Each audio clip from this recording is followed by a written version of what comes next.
بالله من الشيطان الرجيم.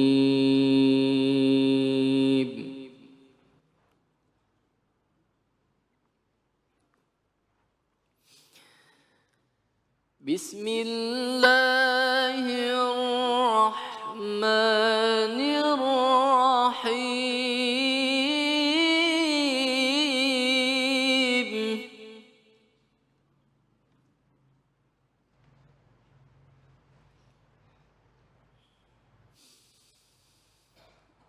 إن ربك يبسط الرزق لمن يشاء ويقدر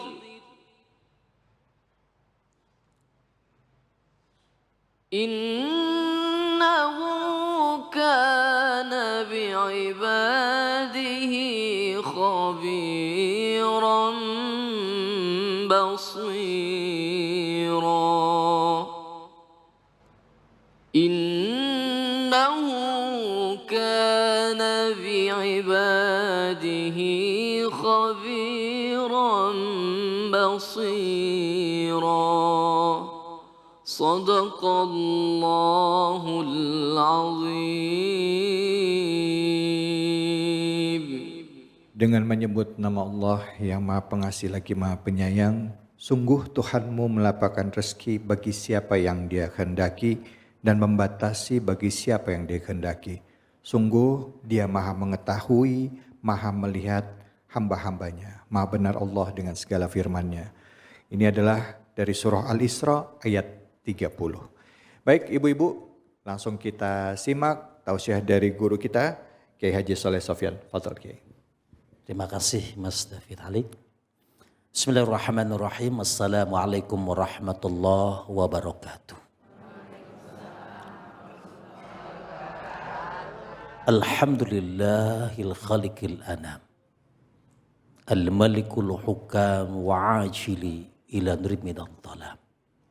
Asyhadu an la ilaha illallah lahu dzul jalali wal ikram. Wa asyhadu anna Muhammadan abdu wa rasuluh rahmatil alamin. Bapak Ibu yang dirahmati oleh Allah Subhanahu wa taala. Bicara tentang hutang. Sudah saya sampaikan bahwa di dalam hadis ad-dainu syaitun. Agama itu adalah, hutang itu adalah cacat agama. Cacat agama. Artinya bahwa ketika orang berhutang maka dia harus siap-siap. Kalau nanti agamanya tidak sempurna. Jadi berhutang bukan kehormatan tetapi kekurangan. Betul? Kenapa agama bicara tentang ini Mas David? Karena banyak sekali peringatan-peringatan dari Rasulullah SAW tentang problematika orang yang berhutang.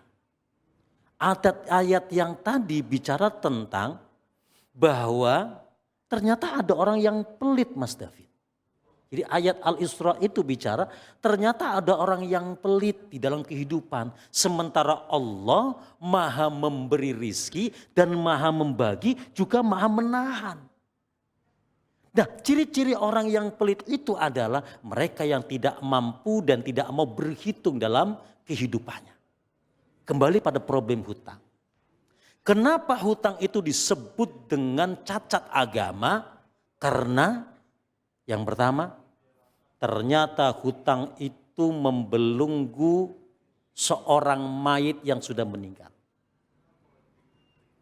Al-mayyitu maghlulun fi qabih bidaini. Seorang mayit itu akan terbelenggu jiwanya, ditahan jiwanya di alam kubur, di alam barzakh. Kapan akan bebas? Kapan akan terlepas dari belenggunya? Ketika biqada'id daini, ketika dia mau menyelesaikan hutangnya. Pertanyaannya adalah, adakah orang yang meninggal bisa bayar hutang? Ada? Ada? Ada ahli waris. Oh, ahli waris yang bayar. Iya, iya. Halo? Tetapi kemungkinannya kecil.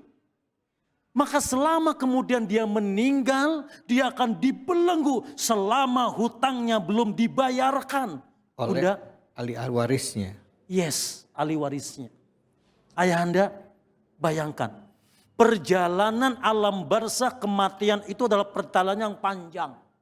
Perjalanan yang panjang sekali, tidak sederhana yang kita bayangkan. Al-mautu laysa bi'adamin matin wala fana'in surfin. Walakin maut inqita' ta'alluqir ruhi wal badan. Al-maut intiqalu minal hal ila hal. Al-maut intiqalu minad dar ila dar. Paham, Bu? Bisa ngulangin? Bisa ngulangin? Kalau nggak bisa ngulangin kita singkat. Awalnya maut, akhirannya dar. Disingkat menjadi. Jadi modar itu bahasanya bahasa Arab. Bukan bahasa Jawa ya. Betul. Modar. Jadi apa tadi Ustaz? Awalnya maut, Awalnya maut, akhirannya dar. disingkat. Modar ya. Jadi jangan kesinggung ya kalau ada orang ngomong modar. Lanjut. Assalamualaikum. Kematian itu bukan hal yang sederhana. Dia perjalanan yang panjang mulai dari kapan? Ketika dia meninggal. Bagaimana dengan orang yang meninggal ketika zaman Nabi Adam? Bagaimana ketika orang meninggal ketika nabi-nabi sebelumnya? Bagaimana mereka yang meninggal zaman mbak kita, uyut kita, kakek kita? Kapan berakhirnya? Berakhirnya adalah ketika kiamat datang. Bayangkan Bunda Ayahanda, kalau ada orang di penjara, maghlulun, diikat badannya, diikat lehernya, diikat kakinya dalam perjalanan yang panjang. Sementara akhirat tidak ada rest area, akhirat tidak ada pom bensin, akhirat tidak ada hotel, tidak ada saudara, tidak ada tempat istirahat. Apa yang terjadi? Sungguh sengsara yang luar biasa ketika ada orang meninggal, ternyata masih ninggalin ini kok wajahnya kok kayaknya bengkong begitu. Apa wajah-wajah punya utang? Repotnya adalah sekarang aspek sosial kita sangat berhubungan dengan hutang. Bahasa kerennya kredit. Rumah, Kredit. mobil, Kredit. motor, Kredit. seragam, Kredit. Udah lunas, udah lunas. alhamdulillah. Ya. Jadi jangan nekat Bunda, jangan nekat Ayahanda. Kalau memang belum bisa bayar hutang, jangan coba-coba berhutang. Kalau tidak ada persiapan, jangan coba-coba berhutang. Kenapa? Mati akan datang kepada kita. Bagaimana saja kematian datang sementara hutang belum Lunas. Setuju? Setuju. Setuju? Setuju. Dua. Ternyata hutang itu menjadikan hubungan antara kita dengan Rabb, dengan Tuhan, dengan Rasul itu terputus. Rahmat Allah tidak turun kepada orang yang berhutang. Mana buktinya? Suatu hari Rasulullah SAW duduk kemudian kedatangan jenazah. Sahabat berkata, Rasul sholatkan dong. Rasul jawab, punya hutang? Enggak ya Rasul. Ada harta yang ditinggal? Ada. Rasul langsung nyolatin Mas David. Datang lagi jenazah Rasul, sholatkan. Apa dia punya hutang? Punya ya Rasul. Apa ada harta yang dia tinggalkan? Ada 3 dirham ya Rasul. Oke, saya sholatin. Artinya apa? Ada orang yang meninggal, ninggalin utang, tapi ada persiapan, ada warisannya. Tong, sebelum Bapak meninggal ya Tong ya, tolong dibagi yang benar. Bagi iya, itu tolong ya, empang belakang juga bagi. Rumah depan dibagi, halaman kanan juga dibagi. Cuman Bapak pesen ya kebon belak ono jangan dijual. Emang napa? Kebon orang. Tapi ingat Tong, sebelum Bapak meninggal, sebelum kau bagi. Itu ada utang di sono, tolong lunasi. Ini namanya orang berhutang tapi penuh perhitungan. Rasul nyolatin. Datang yang ketiga, siapa ini? Tolong ya Rasul. Sholatkan. Sholatkan. Iya. Apa punya utang? Punya. Punya ada yang ditinggal? Enggak ada ya Rasul. Rasul tidak mau nyolatin Mas David. Silakan ada yang nyolatin. Sahabat berkata, ya Rasul biarin dah saya yang nanggung. Artinya ini orang nekat. Ini orang nekat. Nah Bapak Ibu, lalu apa yang kita lakukan? Jadilah manusia yang berhitung dan berhitung di dalam berpikir tentang hutang. Rasul berdoa, Rob, jangan sampai saya kena dosa. Dan jangan sampai saya banyak utang. Rasul berdoa. Yang doa siapa? Yang doa siapa? Rasul. Rasul saja takut dengan hutang. Yang mana hutang-hutang yang membuat Rasul takut? Yang mana hutang yang membuat Rasul itu berdoa supaya dihindarkan? Tentu ada banyak syarat hutang-hutang yang ditakuti Rasulullah SAW. Tapi insya Allah nanti. Terima kasih. Wallahu a'lam bishawab. Alhamdulillah. Terima kasih banyak Kiai. Jadi penasaran nih utang-utang mana ya yang boleh dan nggak boleh gitu ya Ustaz ya. Silakan ibu-ibu ada yang mau bertanya? Betul. Ya. Nama dan langsung pertanyaannya Bu. Assalamualaikum warahmatullahi wabarakatuh. Waalaikumsalam warahmatullahi wabarakatuh. Perkenalkan Ustadz, nama saya Ibu Farlin dari Majelis Taklim Al-Ikhlas Garuda Raya. Pertanyaannya, apa hukumnya bagi suami yang berhutang tanpa sepengetahuan istrinya Ustadz? Assalamualaikum warahmatullahi wabarakatuh. Waalaikumsalam. Suami ngutang tanpa sepengetahuan istri. Ternyata bukan cuman kawin lagi yang nggak boleh setengah istri ya Bu ya. Silakan Fadal. Suami berhutang tanpa sepengetahuan istri. Atau kita balik, istri berhutang tanpa sepengetahuan suami. Banyakan mana Mas Devi kira-kira? Kalau ditanya sama ibu-ibu, banyakan suami apa ibu yang ngutang? Banyakan mana Bu? Banyakan ibu yang ngutang tanpa sepengetahuan suami. Biasanya gitu. Kalau bapak bener nggak Pak? Betul.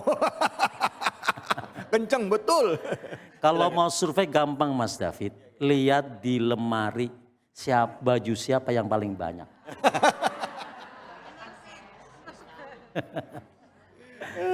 Baik Mas David. Suami berhutang tanpa izin istri atau istri berhutang tanpa izin suami secara akad dalam hukum fikih tetap sah. Hukum berhutangnya tetap sah.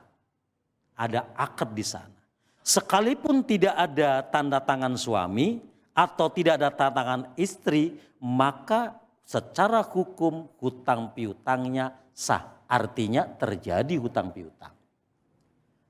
Tetapi kemudian akan muncul efek atau tidak.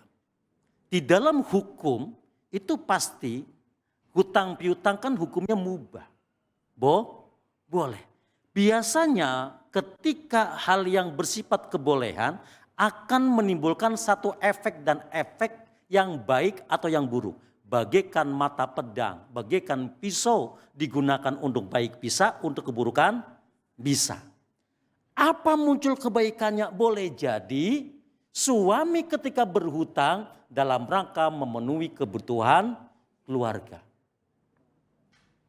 Jadi boleh nggak kita berhutang? Boleh. Tanpa izin suami boleh nggak? Boleh nggak? Ntar dulu.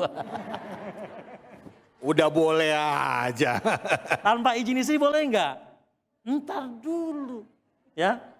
Nah, Rasulullah SAW itu ketika mengatakan jauhkan dari punya hutang yang banyak.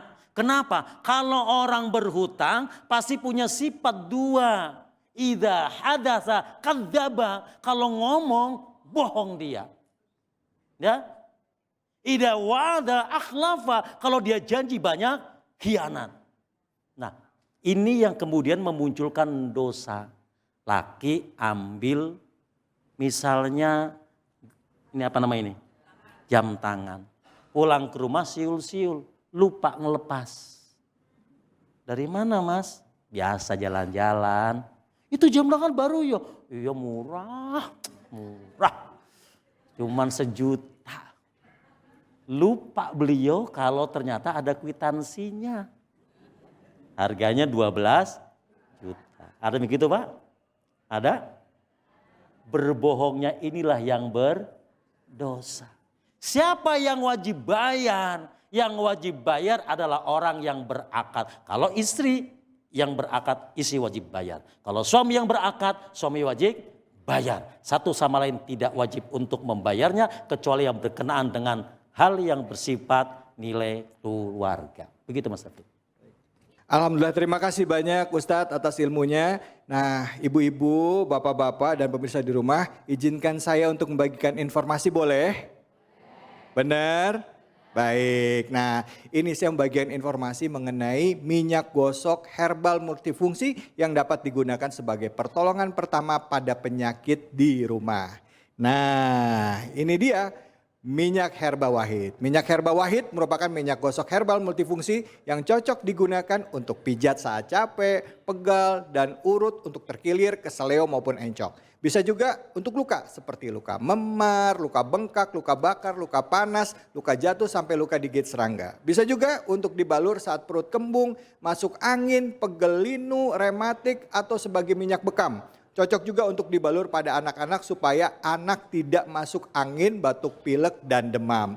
Minyak herba wahid multifungsi dan berkhasiat karena minyak herba wahid mengandung ekstrak brotowali, sambiloto, dan habatus saudah yang secara medis diketahui berfungsi sebagai antiinflamasi yang dapat menghilangkan gejala bengkak pada luka dan gejala pegelinu pada tubuh. Nah, sekarang saya mau tanya sama ibu-ibu dan bapak-bapak. Ada yang punya pengalaman dengan minyak herba wahid? Ada? Oh, silakan Ibu, ayo. Ah, ini dia nih. Wah, ternyata udah bawa juga. Assalamualaikum warahmatullahi wabarakatuh. Waalaikumsalam warahmatullahi wabarakatuh. Ibu namanya Ibu siapa? Saya Ibu Haja Suharsi. Ibu Haja Suharsi. Ibu katanya punya pengalaman dengan minyak herba wahid. Betul sekali. Kapan kejadiannya? Beberapa bulan yang lalu saya pindahan rumah. Badan saya dan suami saya terasa pegal-pegal. Setelah saya balurkan minyak but-but ini, alhamdulillah rasa capek dan lelah hilang Mas David. Bener Bu? Alhamdulillah. Langsung, alhamdulillah. Nih ibu-ibu di sini juga cobain ini ya, pemirsa udah gimana, anget nggak Bu?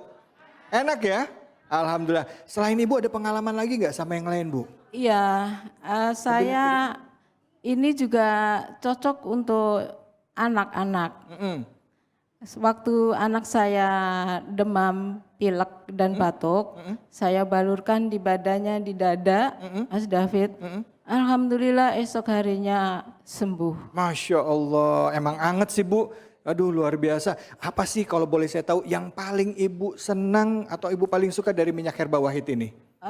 Yang paling saya suka adalah aromanya segar, tidak tengi, dan yang paling saya suka lagi memang herba wahid ini berkhasiat. Masya Allah. Jadi minyak herba wahid ini pemirsa tersedia di minimarket, apotik, toko obat, dan online shop. Jadi selalu sedia minyak herba wahid di rumah. Minyak gosok herbal multifungsi insya Allah berkhasiat. Ingat ya, pokoknya nggak usah ngeluh kalau sakit. Langsung ambil minyak herba wahid. Minyak herba wahid pertolongan pertama pada penyakit.